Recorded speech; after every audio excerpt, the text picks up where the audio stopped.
मी कुठेही काल घसरलेलो नाही, काही नाही आणि त्यांनी माझा निषेध केलाय।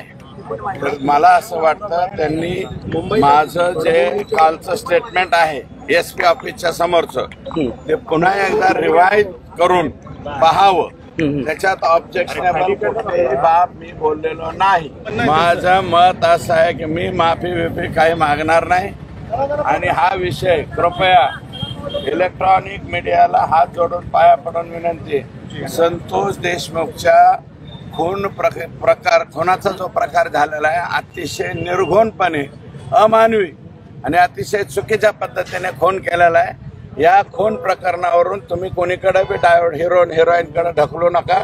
तुम्हाला माझी विनंती आहे, माणूस आमचं गेलंय, ज्याचं जळतंय त्याला कळतंय।